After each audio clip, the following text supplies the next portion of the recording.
शौकत प्राशा साहब, सबसे पहले मैं आपसे जानना चाहूंगा कि पंजाब के अंदर जिस वक्त आईनी बहरान पैदा होने का खदशा है, सबसे पहले हमने देखा कि वजीर आला के चुनाव के मामले में रखना डाला गया, फिर उसके बाद हल्फ उठाने की बारी आई, उसको भी तातुल का शिकार किया गया, कोर्ट ऑर्डर्स आए, लेकिन अब तो पंजाब की अवाम का मामला है, सबसे ज्यादा आबादी वाला सूबा, लेकिन उनका बजट पेश नहीं करने दिया जा रहा। क्या ख्याल है कि जो मुतालबा है वो जायज़ है और उसे मान के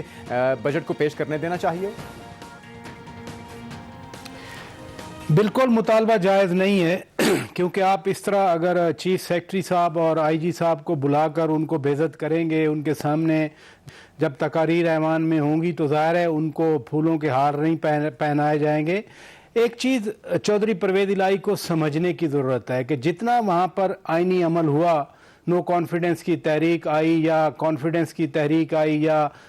वज़ीर आला बने हमजा शहबाज साहब या जो भी अमल हुआ, वो बाकायदा उसको जो कॉन्स्टिट्यूशनैलिटी है उसका आइनी तौर पर दुरुस्त होना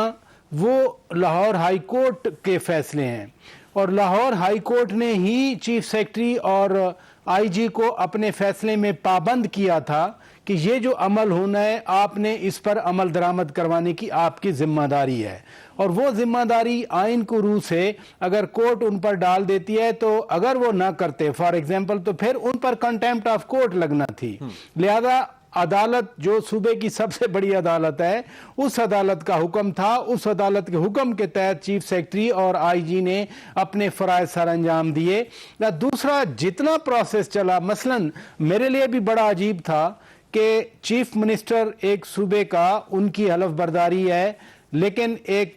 स्पीकर कौमी असेंबली जाकर उनसे हल्फ ले रहे हैं, लेकिन वो भी अगेन इस सारे अमल की भी जो कॉन्स्टिट्यूशनैलिटी है वो लाहौर हाई कोर्ट का ऑर्डर था, उसी के तहत ये हुआ। जब आप वज़ीर आला को आप वज़ीर आला मान रहे हैं, आप वज़ीर आला के होते हुए आप स्पीकर कौमी असेंबली बने हुए हैं, तो फिर आपने बड़ा राइट वर्ड यूज़ किया कि ये ईगो है, ये आपकी अना है। चौधरी परवेज़ इलाही ने पंजाब असेंबली को अपना डेरा समझ लिया है कि ये मेरा डेरा है, मैं जिसको जो हुक्म दूंगा वो उस हुक्म के मुताबिक वो अमल करेगा, और जो जिम्मेदारियां हैं, यानी आप स्पीकर हैं, आप कस्टोडियन ऑफ द हाउस हैं, आपकी प्रिविलेजेस हैं, लेकिन साथ साथ आपकी रिस्पॉन्सिबिलिटीज भी हैं, वो आईनी रिस्पॉन्सिबिलिटीज हैं, वो आईनी रिस्पॉन्सिबिलिटीज भी आपको पूरा करना जिम्मेदारी है। अगर ये पूरी नहीं हो पा रही तो क्या कहीं पे जवाबदेह होंगी वो शख्सियात जो कि अपनी जाती अना की या जाती रंजिश की तस्कीन के लिए इस आईनी मामले को रुकावट का शिकार बना रहे हैं? तो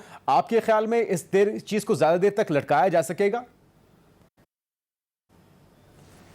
custodian of the house speaker हैं, स्पीकर के किसी भी अमल को आप चैलेंज नहीं कर सकते ऐवान के अंदर भी खड़े होके, ये भी हमारा आइन कहता है और बिल्कुल क्लियर है ये वाला। लिहाजा ये बजट वाली जो आप लिंक कर रहे हैं, बजट वो बाहर बैठ के कर सकते हैं, अगर गवर्नर ऑर्डर दे देते हैं, जो गवर्नर का आईनी अख्तियार है कि आप फलां जगह इतने बजे। चौधरी परवेज़ इलाही साहब चीफ मिनिस्टर पंजाब थे, मुझे याद है 2002 के जब लोकल गवर्नमेंट इंस्टीट्यूशन बने थे, और कयूम जतोई साहब ज़िला मुजफ्फरगढ़ के डिस्ट्रिक्ट काउंसिल के नाजिम थे, उस वक्त भी इन्होंने ये किया था, इन्होंने एडमिनिस्ट्रेशन से कह के ताले लगवा दिए थे डिस्ट्रिक्ट काउंसिल हाल को, और कयूम जतोई साहब ने फिर डिस्ट्रिक्ट काउंसिल हाल के दरख्तों के नीचे लॉन में बैठकर बजट पास करवाया था।